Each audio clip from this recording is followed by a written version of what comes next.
Hey traders, welcome back to another video.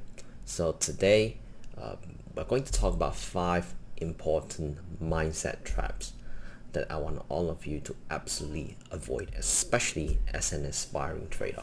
So you see, some of these traits, some of these what we call mindset traps will not appear, especially when you first start the trading. Most of the time, these traps really start appearing on your second or third year in the financial market, right? Especially if you are day trading, it's like you are very likely to just encounter this again and again and again. It's not something that you can completely eliminate, but you gotta fix it, and you need to find methods or technique to actually reduce them. So first point, confirmation bias. So confirmation bias, what does that mean? Basically means you're looking for, assuming you want to go long on gold, and let's say we got XAUUSD, and you say, hey, according to my thesis, as per my multiple time frame analysis, all of my patterns, all of my confirmation is telling me that I assume, I believe, I expect gold will go up. So what that means is actually is feeding your brain and say, whatever happens on the chart, whatever happens to the price, you will tend to lean towards the buy side. That is not wrong. I often tell all of you, if you want to become a profitable trader, it is actually a good thing to have a bias beginning of the day. Because why? Because if you are completely neutral onto the market, that means you have zero objective as well. Okay. For example, if today we're analyzing the DXY and we say, hey, DXY looks like it's on a downtrend. When we have a conclusion that DXY is on a downtrend, obviously we will be looking for potential long on the counter dollar pairs like pound dollar. If we assume DXY is dropping, that means we will be looking for potential long on the counter dollar pairs like GU, EU, Euro dollar, or even Aussie dollar or Kiwi dollar. It can be anything. Alright, so confirmation bias is not a bad thing, but you gotta make sure you know how to separate them with the evidence that you collect after you look at the actual price behavior. So what you need to avoid is, let's say, oh, I'm looking to trade a double top on the Dows. You're looking to trade the Dows, US 30. You're looking to go trade the double top on Dows. Price comes down, stops you out, and what happened is you are still being so biased, and guess what? It goes up, comes back down. Now you're trying to extend the area and say, oh, that's a fake out, or that's a TPF entry. Guess what? You go short again. Then guess what? Price come, stops you out, and again you go short. You say, oh, it looks like it's a rising wedge. Then it drops, go back up, stops you out. Oh, these will be the last time because it seems like a rollover. And guess what? Stops you out again. When you finally give up, you finally drop. So one of the common behavior you will notice if you are possessing this issue is you will be extremely how can I say this, you have zero criteria about what's going to happen. Let's say you have a solid criteria and say Dows is going to form a double top at the beginning, right? You say, oh, I want to short this double top. Once you get stopped out, you're almost like a blank individual. You have zero objectivity, you have zero clue of what the market is doing, but all your mind is full of, oh, I want to go short, I want to go short, I want to go short. So from being an objective trader, which means you have your game plan, you have your criteria, you have your rules, you have the patterns in mind, to being a complete gambler. What is a gambler? A gambler trades the market without a single clue of what's actually happening. They are taking the approach from a guessing perspective. I believe the market is going to drop. But when you ask yourself why, there is no any single reason. There's no evidence. There is no data that supports your decision. There's just nothing that's in sync with the things that you are actually doing. That's what we call confirmation bias. So second point, trend chasing. So trend chasing is a very common thing. I don't say it's a problem, but it's very common among the newer trader, especially for aggressive trend trader. They just hop onto whatever they see. That's what we call trend chaser, right? So assuming today you got the NFPs, it's a very common thing. Or traders see, price breaks the high, boom, we have the solid parabolic candle, push all the way up, momentum breakout, they buy the high. Guess what? Comes back deeper, stops them out. I think I'm gonna use the Fibonacci right now, 50% retracement. They go long again. Guess what? Price chop, stops you out, and again go long again. I think I draw the area wrong. Supposed to be a 61.8% retracement, a Fibonacci retracement. Come back deeper, you still go long. So trend chasing technically means you are being affected by the short period of time where the market just have a massive volume, especially on news event. That's why you got to be very careful chasing the news, and that's one thing that inside our trade club I told all of you to never do, is to never chase a market movement that is outside of your initial game plan. And that's one of the main reasons why we completely avoid trading the major rate news like the NFPs, unemployment rate, the cash rate, the FOMC, etc. It's because we want to avoid ourselves getting emotionally driven by the candles, by the size of the candle. Especially when the candle gets bigger, it's easy to have the sense of urgency and say, can I get in right now? Maybe just a bit of size. Looks like it's really strong, it's breaking high. What should I do? Should I go in? The answer is no. Because from a basic price action standpoint, when price first breaks through an area, especially when it does this, especially again if it's based on news event, it's likely to just drive and pump in a lot of momentum. But the key thing is, most likely the momentum will fade after certain distances, when it's sort of just departed from the prior structure. So when it's so far away from the prior structure, from the range break area, it is not worth it for you to chase the high. Because the first thing, we talk a lot about your price position, right? Price position is the key thing. If you right now want to get in here, the major issue, the major question you should be asking yourself is, where should I place my stop loss? Because stop loss placement ultimately leads to the second big question, which is your risk reward. If you don't know how to set a stop loss, that means your risk reward is unmeasurable as well. If a risk reward is unmeasurable, what's the next big question? The big question mark is, what is the quality of the setup? What's the quality? If you have a position if you have a setup that's not providing a solid, very decent price position, that's our first thing. And it's also at the same time not giving you a clear stop loss placement level. You don't know how to place a sensible stop loss. Second big question. Third big question is, you don't even know how to measure risk reward. It's unmeasurable because you don't even know how to place a stop loss. And that leads to the final big question is, so how do I sort of gauge the quality of the setup? So if you don't know how to identify, to grade the quality of the setup, then what should you do? The big question is, then what is actually the setup?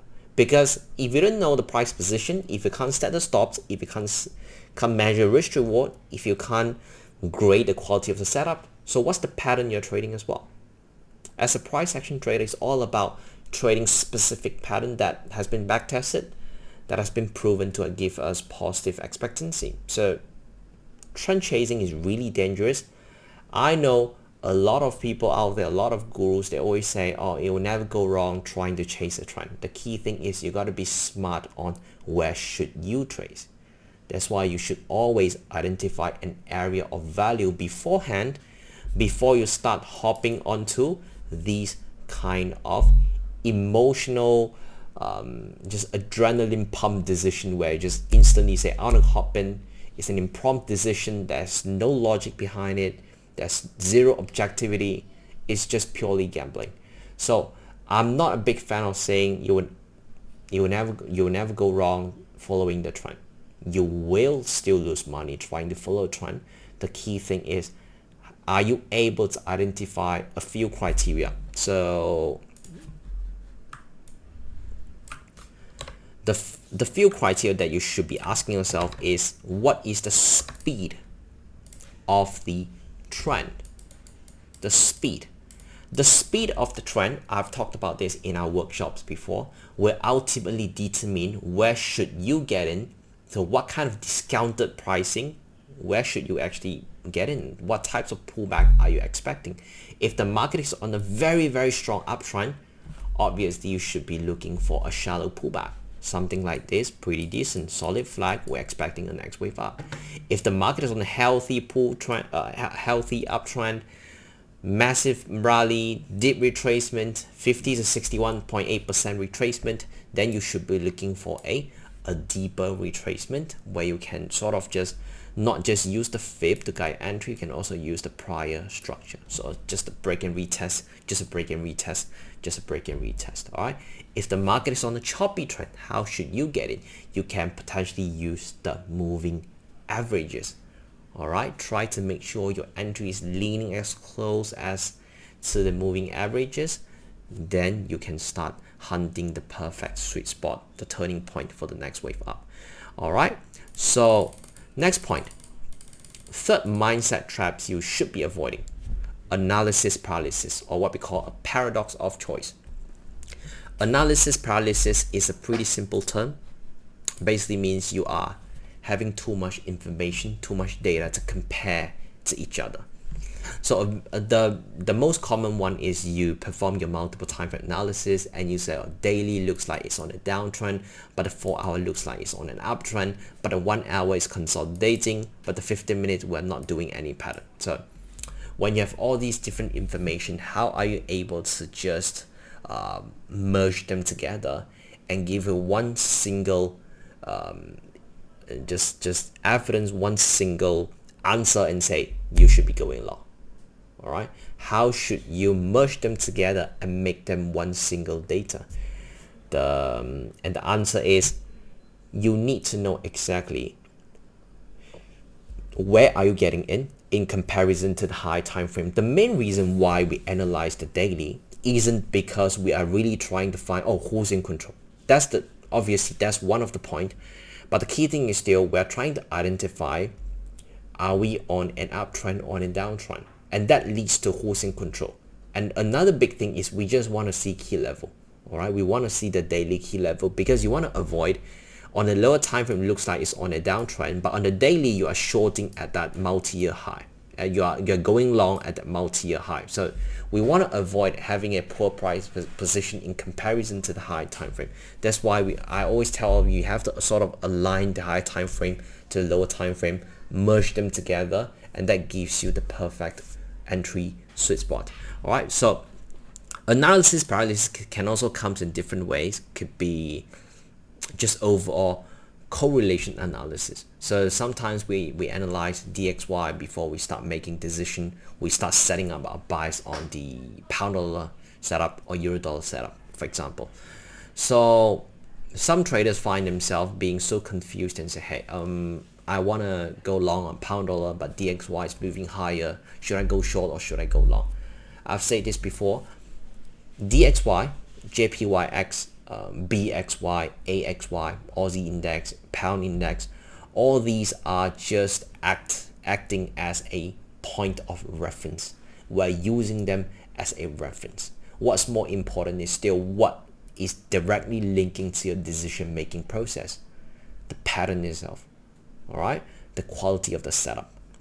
So don't over rely on correlation analysis. It is good to perform them because that gives you more data, more evidence to really hunt a high quality trade. But if you often find yourself overthink and say, hey, I want to take this trade, but I want to go long on pound dollar, but pound yen is going up, pound yen is dropping, Should I still go long or should I go short? If you're often having that analysis paralysis, oh, what should I do? I don't know what should I do. I'm a little bit confused. Should I still trade this pattern? Is this pattern still working? Then you should probably keep things simple. Have a simple checklist, have a few simple criteria. Tick, tick, tick. Okay, I take this trade. Tick, tick, tick. I don't take this trade. All right. And also another thing is, don't learn too much in trading. I have seen so many of you, especially when you first join the community, a lot of you actually tell me, hey Neo, I have a few mentors before you, or I have a few gurus before you, I have taken multiple courses before you. Which one should I apply? What should I apply? This guru's teaching Fibonacci, this guru's teaching the SMC, this guru's teaching price action, this guru's teaching supply and demand. When you are constantly taking in so many variants of information, you are actually just, in a simple way, we call it strategy hopping. But for me, you are just being greedy. Greedy as in you want to learn everything. Is fine, right? It's fine to learn everything. I'm someone who's extremely open to new information, new knowledge as well. But you gotta know what's the right thing to do and what's the wrong thing to do. Because if you try to just constantly absorb new things and you try to immediately implement them into your existing strategy, that is proven to be profitable. What's likely to happen is you have multiple months of confusion. It's like, why am I not performing for the past few months? Because you are just mix and match way too much information. Some of them are completely unnecessary and you still try to apply them. All right. Being a good trader is all about knowing that that less is more. Less is truly more in trading. The more simple your trading approach is, the more likely it is repeatable, is duplicable, the more likely you're going to generate consistent return. All right. If you keep trying to learn everything, hopping from one strategy to one strategy, one mentor to one mentor, one community to one community, then obviously you will never find the final destination and say, hey, this is the place where I'm going to stop. I'm going to learn everything here. I'm going to start fine-tuning things. I'm going to make trading work. All right. So fourth point, loss aversion. So loss aversion basically is fear. People who has a high loss aversion behavior, they tend to just try to be so protective. All right. Imagine today yourself, you shorted a double top, then price goes down a little bit, retrace, you move stops to break even. Scary. Let me take off the position. People who has a high loss aversion sort of behavior, they are likely to do whatever it takes to avoid a loss.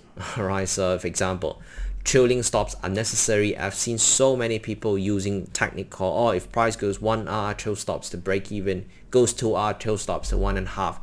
There's just no logic behind it. All right. I don't like the way people do it, because the only time you can start trailing or stops is when price has broken above or is meeting a key level, a key structure. Or if let's say today you take a double bottom here, the moment it starts lounging, you say, oh, I'm at 1 hour, let me move stops to break even. What the heck? Did price even confirm you that it wouldn't come back and test this once and before it launches? No. Then why are you moving stops to break even? Is it because you want to avoid the pain of taking a loss? If you want to avoid the pain of taking a loss, why are you getting into the financial market in the first place? All right, trading is like a business. It's all about risk reward. Again, risk versus reward. If you don't accept the risk, then don't take the reward, please. Same thing goes to trading. Don't have the sense of urgency to always want to secure setup. Obviously, there'll be some certain setup, you move stops to break even, you get tagged out, it's fine. But that's just calculated, measurable protection, right? We are having that, we're taking the calculated risk, and at one point of time, the risk should be taken off as per our plan. Then we just take it off. We remove the risk by moving stops to break even, by taking partial or anything, some sort of management technique. But if today you are managing your position according to your emotion, according to your feeling, I feel that the market is running 1 hour now, I don't want to lose money, let me move stops to break even. Oh, that means you are not genuinely accepting the risk. I've seen, again, No offense, I've seen so many SMC trader. When it goes 1 hour, 1.5, they move stops to break even, they take 50% partial. Let me ask you, then when these people have that 5, 7, 10 hour trade that they claim it, how much are you actually making? Because you have already taken 50% off when it's at 1 hour. So when it hits 7 hour, how much position are you still left on the table? 10%? 15%? Then how much are you actually making? Like for myself, if I have a $3,000 risk, if I say I'm having an 8-hour trade, it's either above $24,000 or above $30,000. Why? Because my full size is still there.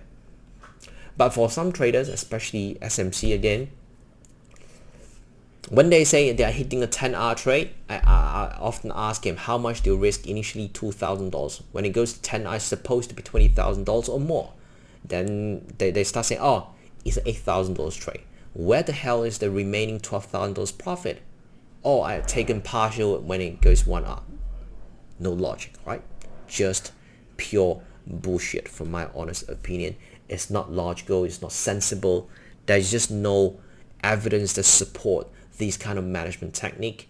If you ask any successful trader, when they have a solid position, when things are going into their favor, they will not have the loss aversion behavior and say, I want to take it off, I want to take the risk off. No, good traders add on to winning trade and make it a real big winner and get paid well. Remember this. If you don't make money on a winning trade, then you will never make money in trading. That's my quote, all right? And last thing is popular opinion. Popular opinion in trading. What are some of them? First thing first, avoid catching falling knife. What a common quote, right? Trend is your friend. Another thing is you will never go broke taking profits. You know, when I hear people say things like you will never go broke taking profit, these are definitely rookie traders, all right? You will go broke taking profits if you take it off too early. Like what I just say, loss aversion element. If today goes 1 hour, take 50% off, you're left with the 50%. I've seen traders go even more aggressive with their management. If it goes 2 hour, I take another 30% off. If it goes 3 hour, I take another 10% off. Then you're left with 10% of your original sizing.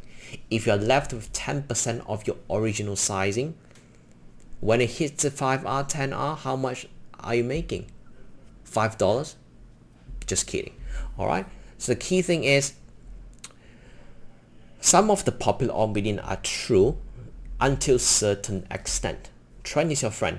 Correct. But what if the market is showing you signs of exhaustion? What if the market is approaching key level? What if the market is showing signs of breaking under or above, or having a shift in market structure from a lower time frame? You can always take some mean reversion trade against it, then go back to the initial direction.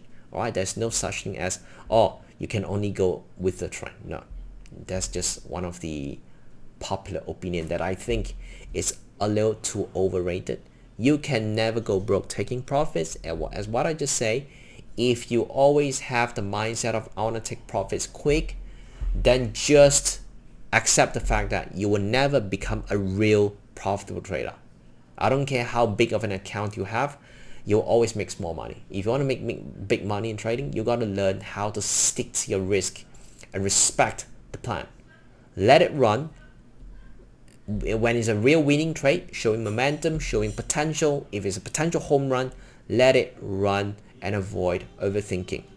All right, if you're someone who just want to take off the risk or whatever, then you are not a real trader. A real trader is someone who sincerely, genuinely accept the risk and they stick to the plan without any sort of panicking, without any sort of fear, without that loss aversion behavior.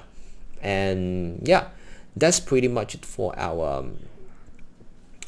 sharing on this one. I hope all of you learned something new, and I'll talk to you next time. Bye bye.